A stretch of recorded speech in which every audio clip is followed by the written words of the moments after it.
আল্লাহ রব্বুল আলামিন তাদেরকে প্রতিশ্রুতি দিচ্ছেন যে আল্লাহ রব্বুল আলামিন তাদের জিন্দেগির তামাম গুনাহ খাতা মাফ করে দিবেন।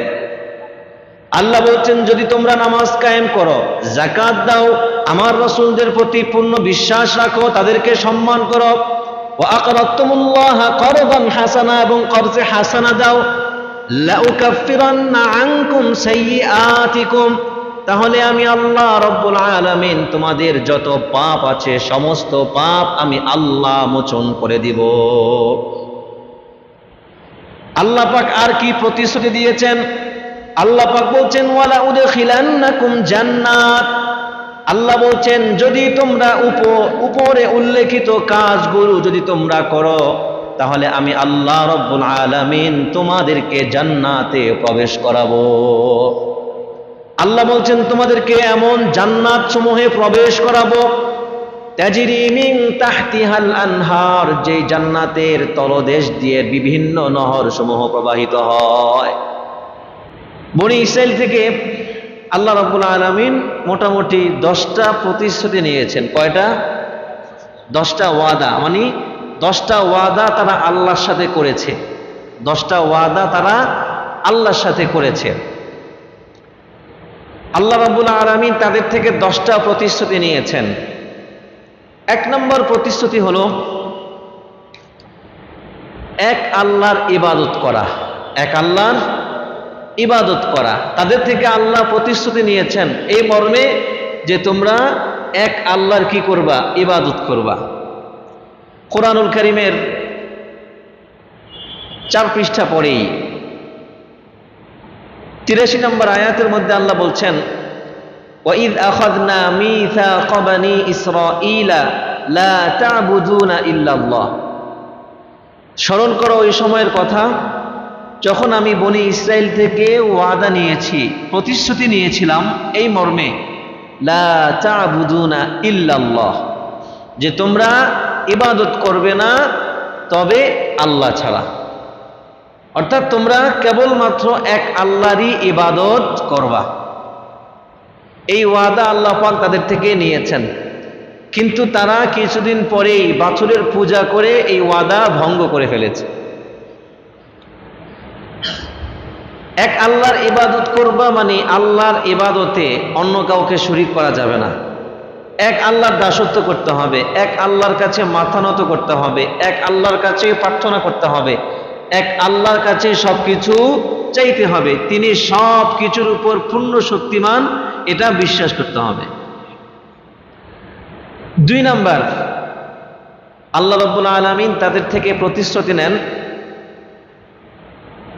যে তোমাদেরকে যে তাওরাত আমি দান করেছি এই তাওরাতকে শক্তভাবে মজবুতভাবে আঁকড়ে ধরো।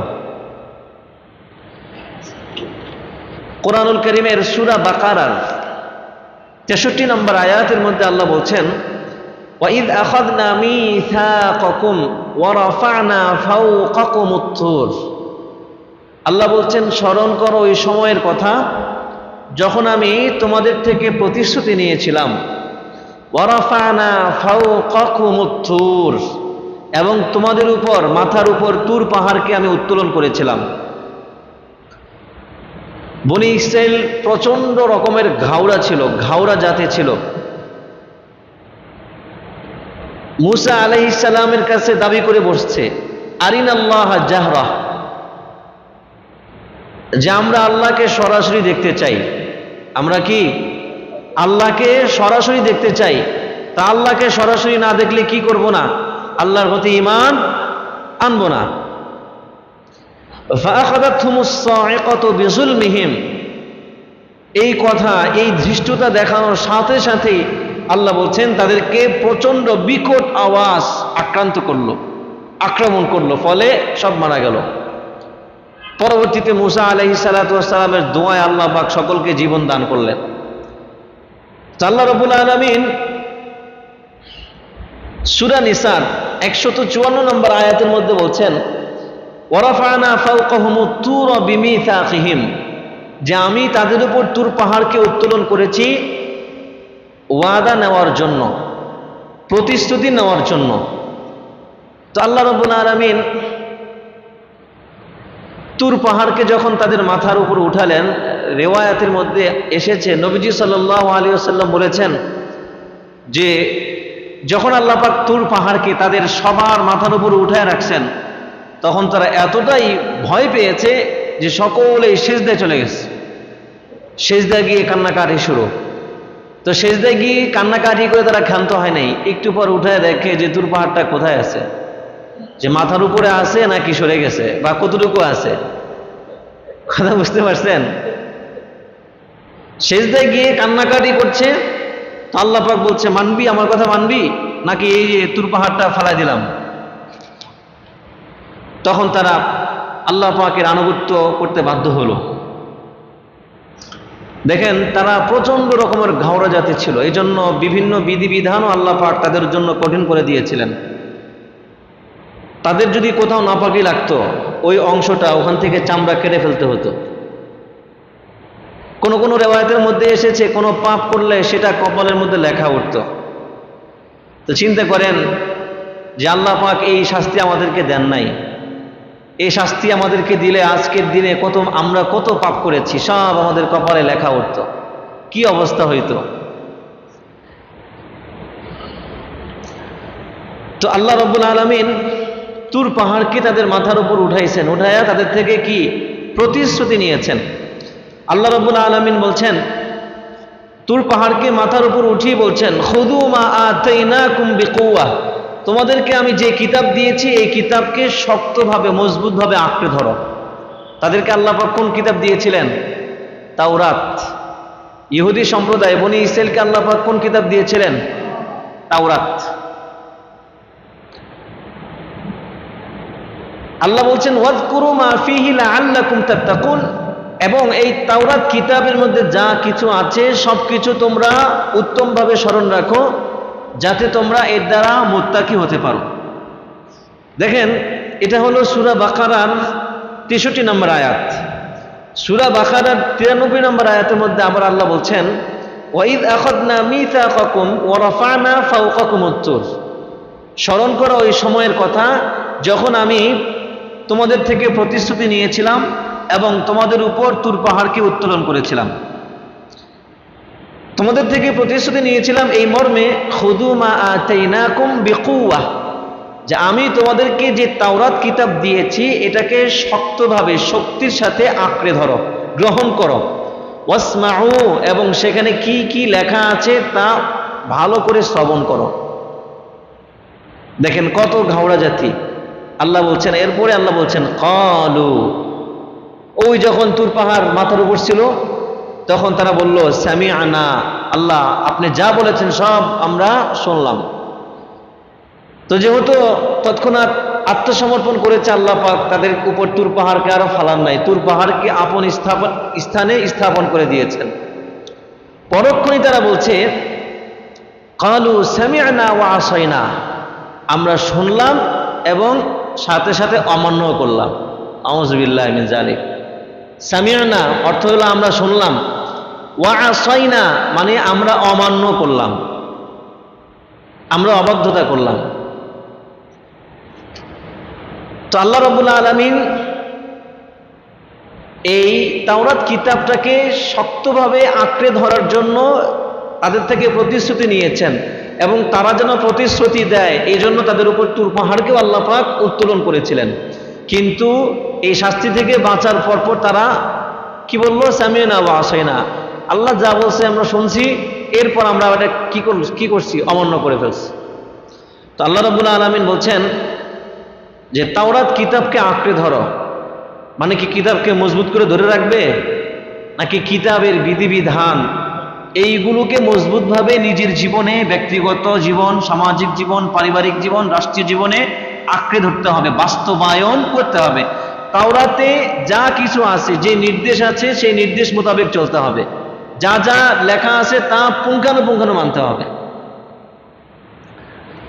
আচ্ছা, তাহলে 2 নম্বর প্রতিশ্রুতি আল্লাহ তাদের থেকে নিয়েছেন যে তাওরাতকে তোমরা কি করো? মজবুত হবে আঁকড়ে ধরো। 3 নম্বর আল্লাহ পাক তাদের থেকে প্রতিশ্রুতি নিয়েছেন যে তোমরা আমার দেওয়া যে কিতাব আছে তাওরাত, এই তাওরাতের আয়াত সমূহ তোমরা গোপন করবা না। আল্লাহ রাব্বুল আলামিন বলছেন, ওয়াইদ আখাযাল্লাহু মিসাকাল্লাযীনা উতুল কিতাব, স্মরণ করো ওই সময়ের কথা যখন আল্লাহ রাব্বুল আলামিন প্রতিশ্রুতি নিয়েছিলেন ওই লোকদের থেকে যাদেরকে আল্লাহ কিতাব দিয়েছেন, অর্থাৎ বনি ইসরাইল থেকে। প্রতিশ্রুতি নিয়েছেন এই মর্মে, লাতুবাইয়িনুন্নাহু লিন-নাস, তাওরাতে যা যা লেখা আছে এইগুলা মানুষের সামনে সুস্পষ্ট আকারে বর্ণনা করবা। ওয়ালা তাকতুমুনা, দেখেন সুস্পষ্ট আকারে বর্ণনা করলেই কিন্তু গোপনের বিষয়টা ফাঁস হয়ে যায়। সুস্পষ্ট করে বর্ণনা করবা মানে কি এর মধ্যে এটা আছে যে কোনো কিছু গোপন করবা না, কিন্তু আল্লাহ রাব্বুল আলামিন স্পষ্ট করে তারপরে বলে দিয়েছেন ওয়ালা তাকতুমুনা, স্পষ্ট করে বলে দিবে ওয়ালা তাকতুমুনা, সাবধান তোমরা কোনো আয়াতকে কি করবা না, গোপন করবা না। কিন্তু তারা কি করত, আয়াতগুলোকে গোপন করত, মানুষের কাছে সবকিছু স্পষ্ট করে বর্ণনা করত না। কেন করত না? কারণ এইগুলো যদি করে তাহলে তাদের নেতৃত্ব শেষ হয়ে যাবে, কর্তৃত্ব শেষ হয়ে যাবে। অর্থাৎ রাসূলুল্লাহ সাল্লাল্লাহু আলাইহি ওয়াসাল্লাম যখন আগমন করলেন, রাসূল সম্পর্কে বিস্তারিত তাওরাত কিতাবে সবকিছু কি আছে, লেখা আছে। তো এখন যদি তারা তাওরাতের আলেম যারা, তারা যদি এগুলো বলে দেয়, এই আয়াতগুলো যে আয়াতের মধ্যে মুহাম্মদ সাল্লাল্লাহু আলাইহি ওয়াসাল্লাম কি আছে, সত্যায়ন আছে, সমর্থন আছে, তার বৈশিষ্ট্যের কথা উল্লেখ আছে, গুণাবলীর কথা উল্লেখ আছে, এগুলো যদি বলে দেয় তাহলে এই ইহুদি ধর্মের লোকেরা তো তাদেরকে বাদ দিয়ে, তাদেরকে বর্জন করে মুহাম্মদ সাল্লাল্লাহু আলাইহি ওয়াসাল্লামের দলে চলে যাবে। তখন তারা নেতা মানবে কাকে? মুহাম্মদ সাল্লাল্লাহু আলাইহি ওয়াসাল্লামকে, যার কারণে তাদের নেতৃত্ব কি চলে যাবে, তাদের কর্তৃত্ব চলে যাবে। এর দ্বারা তারা কোনো আয় ইনকামও করতে পারবে না। এই জন্য তারা পুরো তাওরাতকে কি করতো না, গোপন করতো না, ওই আয়াতগুলোকে গোপন করতো যে আয়াতের মধ্যে কার বৈশিষ্ট্যের কথা লেখা ছিল, মুহাম্মদ সাল্লাল্লাহু আলাইহি ওয়াসাল্লামের কথা লেখা ছিল। এই কথাটা আল্লাহ পাক কুরআনুল কারীমের বিভিন্ন জায়গায় বলছেন যে তোমরা তাওরাতের যে আয়াত আছে এই আয়াত দ্বারা তোমরা সামান্য মূল্য কি করো না, খরিদ করো না। তো আল্লাহ রাব্বুল আলামিন বলছেন যে তাওরাতকে তোমরা কি করবা না, গোপন করবা না, যা লেখা আছে তা মানুষের সামনে স্পষ্ট করে বর্ণনা করবা। মানুষের কাছে স্পষ্ট করে বর্ণনা করলেই তো মানুষ স্পষ্ট আকারে জানতে পারে, তাই না? কিন্তু তারা কি করত, গোপন করত। এর কারণে মানুষ সঠিক তথ্য জানতে পারত না, সঠিক বিষয়টা জানতে পারত না। 4 নাম্বার, আল্লাহ পাক তাদের থেকে প্রতিশ্রুতি নিয়েছেন এই মর্মে যে তোমরা পিতা মাতার প্রতি সদাচরণ করবা। পিতা মাতার প্রতি কি করবা, সদাচরণ করবা। কুরআনুল কারীমের সূরা বাকারার 83 নম্বর আয়াতের মধ্যে আল্লাহ বলছেন, ওয়াইদ আখাযনা মিসাকা বানি ইসরাঈল লা তা'বুদুনা ইল্লাল্লাহ,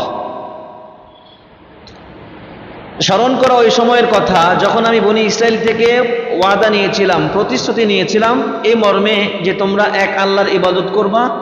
এরপরে আল্লাহ বলছেন ওয়াবিল ওয়ালিদাইনি ইহসানা, এবং পিতা মাতার প্রতি সদাচরণ করবা। এটা গেল 4 নাম্বার। 5 নাম্বার প্রতিশ্রুতি আল্লাহ নিয়েছেন আত্মীয় স্বজন, এতিম মিসকিনদের সাথেও সদাচরণ করবা। এরপরে আল্লাহ বলছেন ওয়াদিল কুরবা ওয়াল ইয়াতামা ওয়াল মাসাকিন, আত্মীয় স্বজন, এতিম এবং মিসকিন এদের সাথে কি করবা, সদাচরণ করবা। 6 নম্বর আল্লাহ পাক যে প্রতিশ্রুতি নিয়েছেন সেটা হলো ওয়াকুলু লিন-নাসি হুসনা, মানুষকে উত্তম কথা বলবা, মানুষের সাথে গাল মন্দ করবা না, উত্তম উত্তম কথা মানুষকে বলবা। এরপর 7 নাম্বার ওয়া আকিমুস সালাহ, আল্লাহ পাক তাদের থেকে প্রতিশ্রুতি নিয়েছেন এই মর্মে যে তোমরা নামাজ প্রতিষ্ঠা করবা, নামাজ কায়েম করবা, সালাত আদায় করবা। এরপর আল্লাহ রাব্বুল আলামিন 8 নাম্বার প্রতিশ্রুতি নিয়েছেন ওয়া আতুজ যাকাত, এবং তোমরা কি করবা, যাকাত প্রদান করবা। 8টা গেল। 9 নাম্বার আল্লাহ রাব্বুল আলামিন সূরা মায়েদার আরেক আয়াতের মধ্যে তাদের থেকে প্রতিশ্রুতি নিয়েছেন ওয়া আকরিদুল্লাহ ওয়া আকরাদুল্লাহ করদান হাসানা, যে তোমরা মানুষকে কি করবা, কর্জে হাসানা দিবা। কি দিবা? কর্জে হাসানা, উত্তম ঋণ প্রদান করবা। 10 নম্বর, আল্লাহ রাব্বুল আলামিন তাদের থেকে প্রতিশ্রুতি নিয়েছেন এই মর্মে যে শনিবারে তোমরা মাছ ধরতে পারবা না। শনিবারে কি মাছ ধরা নিষেধ, কিন্তু তারা কি করত না, মাছ ধরতো না।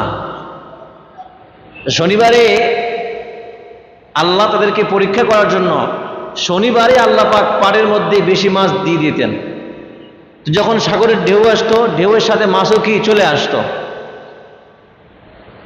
এই যে অনেকেই কক্সবাজারে গিয়েছেন, ঢেউয়ের সাথে সাথে ঝিনুক মুক্তা এগুলো পাড়ে চলে আসে।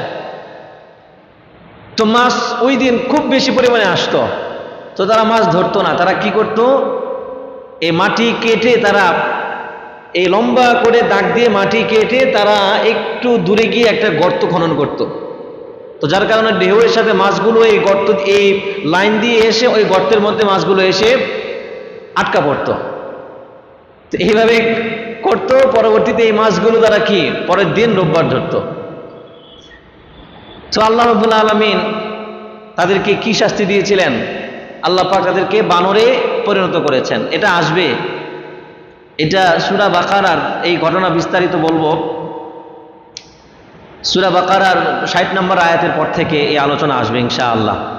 তো এই যে আল্লাহ রাব্বুল আলামিন তাদের থেকে এই যে প্রতিশ্রুতিগুলো নিয়েছেন, তারা একটাও কি করে নাই, রক্ষা করে নাই। পরক্ষণেই তারা কি করছে, আল্লাহর সাথে কৃত অঙ্গীকার তারা ভঙ্গ করেছে। আল্লাহ রাব্বুল আলামিন জায়গায় জায়গায় তাদের এই আলোচনা করেছেন যে ফাবিমা নাকদিহিম মিতাকাহুম ওয়া কুফরিহিম বিআয়াতিল্লাহ ওয়া কতলিহিমুল আমবিয়া বিগাইরি হক, যে তাদের প্রতিশ্রুতি ভঙ্গের কারণেই আল্লাহ পাক তাদের অন্তরে মোহর মেরে দিয়েছেন। আল্লাহ বলছেন ফাবিমা নাকদিহিম মিতাকাহুম লাআন্নাহুম, যে তাদের প্রতিশ্রুতি ভঙ্গের কারণেই আল্লাহ বলছেন আমি তাদেরকে অভিশাপ দিয়েছি। ওয়াজআলনা কুলুবাহুম কাসিয়া, তাদের অন্তরকে আমি কঠিন করে দিয়েছি। কোরআনুল কারীমের সূরা ফাতিহা শেষ আয়াতের মধ্যে কি আছে? গায়রিল মাগদুবি আলাইহিম ওয়ালাদ-দাল্লিন। আমরা আল্লাহর কাছে দোয়া করি ইহদিনাস সিরাতাল মুস্তাকিম, যে আমাদেরকে সরল পথে পরিচালিত করেন, সরল পথ দেখান। সিরাতাল্লাযীনা আন'আমতা আলাইহিম, ওই লোকদের পথ যাদেরকে আপনি নিয়ামত দিয়েছেন, যাদেরকে আপনি নিয়ামত দিয়েছেন, হিদায়াতের নিয়ামত যাদেরকে দিয়েছেন। গায়রিল মাগদুবি আলাইহিম ওয়ালাদ-দাল্লিন, ওই লোকদের পথ নয় যারা পথভ্রষ্ট এবং যারা ক্রোধ প্রাপ্ত, অর্থাৎ যারা অভিশপ্ত। গায়রিল মাগদুবি আলাইহিম দ্বারা উদ্দেশ্য হলো ইহুদিরা, আর ওয়ালাদ-দাল্লিন অর্থ পথভ্রষ্ট। ওয়ালাদ-দাল্লিন দ্বারা উদ্দেশ্য হলো খ্রিস্টানরা। এই দুই গ্রুপের পথ আমাদেরকে দেখাবেন না, তাদের পথে আমাদেরকে পরিচালিত করবেন না। আমাদেরকে পরিচালিত করবেন ওই পথে যেই পথ আপনি দেখিয়েছেন সাহাবায়ে কেরাম রাদিয়াল্লাহু আনহুম আজমাইনকে। তো এই গেল আল্লাহ পাক তাদের থেকে যে প্রতিশ্রুতি নিয়েছেন। তো আল্লাহ পাক যেহেতু এতগুলো প্রতিশ্রুতি নিয়েছেন, তো আল্লাহ পাকও তাদেরকে কি প্রতিশ্রুতি দিয়েছেন। তো আল্লাহ পাকের কি প্রতিশ্রুতি ছিল? কোরআনুল কারীমের 5 নম্বর সূরা মায়েদার 12 নম্বর আয়াতের মধ্যে আল্লাহ রাব্বুল আলামিন বলছেন ওয়ালাকাদ আখাযাল্লাহু মিসাকা বনি ইসরাঈল, অবশ্যই আল্লাহ পাক বনি ইসরাইল থেকে প্রতিশ্রুতি নিয়েছেন। আল্লাহ রাব্বুল আলামিন বনি ইসরাইল থেকে প্রতিশ্রুতি নিয়েছেন। এই মর্মে আল্লাহ রাব্বুল আলামিন বলছেন লা ইন আকামতুমুস সালাতা, যদি তোমরা নামাজ কায়েম করো, ওয়া আতাইতুমুজ যাকাতা, যদি তোমরা যাকাত প্রদান করো, ওয়া আমানতুম বিরুসুলি, যদি তোমরা আমার রাসূলদের প্রতি পূর্ণ ঈমান আনো, ওয়া আযযারতুমুহুম, তাদের কথা যদি তোমরা শোনো, তাদেরকে সম্মান করো, ভক্তি করো, ওয়া আকরাদতুমুল্লাহা করদান হাসানা, যদি তোমরা মানুষকে কর্জে হাসানা দাও, এই প্রতিশ্রুতিগুলো আল্লাহ পাক তাদের থেকে নিয়েছেন। এরপর আল্লাহ বলছেন, যদি তোমরা এই কাজগুলো ঠিকঠাক মতো আদায় করো, তাহলে আমি আল্লাহ রাব্বুল আলামিন তোমাদেরকে প্রতিশ্রুতি দিচ্ছি। আল্লাহ রাব্বুল আলামিন তাদেরকে প্রতিশ্রুতি দিচ্ছেন যে আল্লাহ রাব্বুল আলামিন তাদের জিন্দেগির তামাম গুনাহ খাতা মাফ করে দিবেন। আল্লাহ বলছেন, যদি তোমরা নামাজ কায়েম করো, যাকাত দাও, আমার রাসূলদের প্রতি পূর্ণ বিশ্বাস রাখো, তাদেরকে সম্মান করো, ওয়া আকরাতুমুল্লাহ করদান হাসানা, এবং কর্জে হাসানা দাও, লাউকাফিরান্না আনকুম সাইয়্যাতিকুম, তাহলে আমি আল্লাহ রাব্বুল আলামিন তোমাদের যত পাপ আছে সমস্ত পাপ আমি আল্লাহ মোচন করে দিব। আল্লাহ পাক আর কি প্রতিশ্রুতি দিয়েছেন? আল্লাহ পাক বলছেন, ওয়ালা উদখিলান্নাকুম জান্নাত। আল্লাহ বলছেন, যদি তোমরা উপরে উল্লেখিত কাজগুলো যদি তোমরা করো, তাহলে আমি আল্লাহ রাব্বুল আলামিন তোমাদেরকে জান্নাতে প্রবেশ করাবো। আল্লাহ বলছেন, তোমাদেরকে এমন জান্নাত সমূহে প্রবেশ করাবো, তাজরি মিন তাহতিহাল আনহার, যে জান্নাতের তলদেশ দিয়ে বিভিন্ন নহর সমূহ প্রবাহিত হয়। তাহলে আল্লাহ বলছেন যে যদি তোমরা আমার সাথে তোমাদের করা ওয়াদা পূর্ণ করো, তাহলে আমি আল্লাহ তোমাদের সাথে ওয়াদা করলাম, তোমরা আমার সাথে ওয়াদা যে করেছো সেটা পূর্ণ করলে আমি আল্লাহ তোমাদের সব পাপ মোচন করে দিব এবং তোমাদেরকে জান্নাতে প্রবেশ করাবো এমন বাগবাগিচায়, যে বাগবাগিচার তলদেশ দিয়ে বিভিন্ন নহর সমূহ প্রবাহিত হবে। সুবহানাল্লাহ। আল্লাহ রাব্বুল আলামিন বলছেন পরবর্তীতে, ফামান কাফারা বাদা যালিকা মিনকুম ফাকাদ যাল্লা সাওয়াআস সাবিল, তবে এরপরে এই যে আমি প্রতিশ্রুতি নিলাম এবং আমিও প্রতিশ্রুতি দিলাম, আমিও ঘোষণা করলাম তোমাদেরকে মাফ করব, জান্নাত দিব, এরপরে যদি কেউ তোমাদের মধ্য থেকে কুফরি করে, ফাকাদ যাল্লা সাওয়াআস সাবিল, তাহলে সে যেন সরল পথ থেকে বিচ্যুত হয়ে গেল। ফাবিমা নাকদিহিম মিসাকাহুম, পরের আয়াতে আল্লাহ বলছেন, দেখেন পৃথিবীর মধ্যে আল্লাহর সাথে ওয়াদা করে সবচেয়ে বেশি ওয়াদা ভঙ্গ করেছে একমাত্র ইহুদি জাতি। সকালে ওয়াদা করত, দুপুরে ভঙ্গ করত, দুপুরে ওয়াদা করত, বিকালে কি করত? ভঙ্গ করে ফেলত। এই যে বর্তমান যে ইহুদি ইসরায়েল, প্রাথমিকভাবে গাজার উপর হামলার নিষেধাজ্ঞা এসেছিল, তারা চুক্তিও করেছিল কি করবে না, হামলা করবে না, কিন্তু 3 দিন পরে গিয়ে হামলা করছে। 3 দিন পরে কি করছে? তারা আবার গাজাবাসীর উপর পরক্ষণে 3 দিন পরে তারা হামলা করছে। এই যে চুক্তি করে আবার কি ভঙ্গকরণ, এটা তাদের চিরাচরিত স্বভাব। এই জন্যই আল্লাহ রাব্বুল আলামিন বলছেন, ফাবিমা নাকদিহিম মিসাকাহুম, বারংবার তাদের এই ওয়াদা ভঙ্গের কারণেই লাআন্নাহুম, আমি আল্লাহ তাদেরকে কি করছি? অভিশাপ দিয়েছি। দেখেন সূরা মাইদার, এই সূরার অর্থাৎ 6 নম্বর পারার শেষ নম্বর পৃষ্ঠায় সূরা মাইদার 78 নম্বর আয়াতের মধ্যে আল্লাহ বলছেন, লুইনাল্লাযীনা কাফারু মিন বনি ইসরাঈল, যে বনি ইসরাইলের মধ্যে যারা কুফরি করেছে, বনি ইসরাইলের মধ্যে যারা কুফরি করেছে তাদেরকে অভিশাপ দেওয়া হয়েছে আলা লিসানি দাউদ, দাউদ আলাইহিস সালাতু ওয়াস সালামের জবান দিয়ে, অর্থাৎ দাউদ আলাইহিস সালামের জবান দিয়ে তাদেরকে অভিসম্পাত করা হয়েছে। দাউদ আলাইহিস সালাম তাদেরকে আল্লাহর কাছে দোয়া করেছেন, বদদোয়া করেছেন, আল্লাহ পাক তার দোয়া কবুল করেছেন। ওয়া ঈসা ইবনে মারইয়াম, এবং ঈসা ইবনে মারইয়াম, ঈসা আলাইহিস সালামের জবান দিয়ে তাদেরকে কি করা হয়েছে? অভিশাপ দেওয়া হয়েছে। ঈসা আলাইহিস সালামকে তাদের ভাষ্য মতে তারা হত্যা করেছে, তারা তো হত্যাই করেছিল, কিন্তু আল্লাহ পাক ঈসা আলাইহিস সালামকে নিয়ে গেছেন, তার রূপটা আরেকজনের কাছে দিয়ে দিয়েছেন, আরেকজনের চেহারায় দিয়ে দিয়েছেন। তারা তো এটা জানতে পারে নাই। কোরআনুল কারীম নাজিল হওয়ার পর পৃথিবীবাসী জানতে পেরেছে যে ইহুদিরা ঈসা, আসল ঈসা আলাইহিস সালামকে কি করতে পারে নাই? হত্যা করতে পারে নাই। তারা অসংখ্য নবীকে হত্যা করছে, অসংখ্য নবীকে। কোরআন কারীমে বিভিন্ন জায়গায় আল্লাহ বলেছেন, চিন্তা করা যায় যে নবীদেরকে তারা হত্যা করছে। ওয়ায়াকতুলুনাল আমবিয়া বিগাইরি হক, ওয়া ইয়াকতুলুনা আন-নাবিয়্যিনা বিগাইরি হক। তাদের এই সমস্ত অপকর্মের কারণে আল্লাহ পাক নিজে তাদেরকে অভিশাপ দিয়েছেন এবং নবীদের জবান দিয়ে তাদেরকে কি অভিশাপ দেওয়া হয়েছে।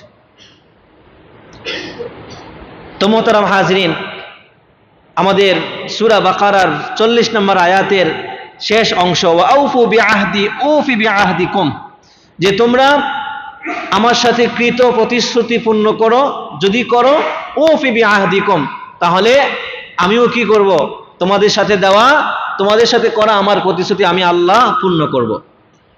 এরপর আল্লাহ রাব্বুল আলামিন বলছেন, ওয়া ইয়্যায়া ফারহাবুন, এই যে আমাকে তোমরা প্রতিশ্রুতি দিলা, এই ব্যাপারে প্রতিশ্রুতি ভঙ্গের ব্যাপারে কেবলমাত্র আমাকেই ভয় করো। ওয়া ইয়্যায়া ফারহাবুন, আমাকেই ভয় করো। আল্লাহ পাক তাগিদ দিয়ে বলছেন ইয়্যাকা না'বুদু, সাধারণ ব্যাকরণ অনুযায়ী হবে না আবুদুকা, আমরা আপনার ইবাদত করি, কিন্তু আল্লাহ পাক তাগিদ দিয়ে বলছেন ইয়্যাকা না'বুদু, আমরা কেবল আপনারই ইবাদত করি। তো এখানে আল্লাহ ইয়া শব্দটা আগে এনেছেন, ওয়া ইয়্যায়া ফারহাবুন, কেবলমাত্র আমাকে কি করো, ভয় করো, অন্য কাউকে কি করবা না, ভয় করবা না। আল্লাহ রাব্বুল আলামিন আমাদের সাথেও ওয়াদা করেছেন। কিসের ওয়াদা? যদি আমরা আল্লাহ পাকের কোরআনকে মজবুতভাবে আঁকড়ে ধরি, শরীয়তের বিধিবিধানগুলো আমরা পুঙ্খানুপুঙ্খানুভাবে মেনে চলি, ইজতিনাবুল আওয়ামির, ইমতিসালুল আওয়ামির ওয়া ইজতিনাবুন নাওয়াহি, আল্লাহ পাকের যত নিষেধাজ্ঞা আছে সবগুলো থেকে যদি আমরা পরহেজ করি, আল্লাহ পাকের যত আদেশ আছে সমস্ত আদেশ যদি আমরা পালন করে চলি, আল্লাহ পাক ওয়াদা দিয়েছেন এর বিনিময়ে আল্লাহ পাক আমাদেরকে জান্নাত দান করবেন। পৃথিবীর সমস্ত মানুষ ওয়াদা ভঙ্গ করলেও একজন ওয়াদা ভঙ্গ করেন না, তিনি কে? আল্লাহ। ওয়াদার আমরা আমাদের সামাজিক জীবনে, পারিবারিক জীবনে, রাষ্ট্রীয় জীবনে আমরা যে ওয়াদাগুলো করি, আল্লাহ পাক আমাদের সকলকে সেই ওয়াদাগুলো রক্ষা করার, সেই ওয়াদাগুলো যথাসময়ে সহিভাবে আল্লাহ পাক পূর্ণ করবার তৌফিক দান করুন, বলুন আমিন।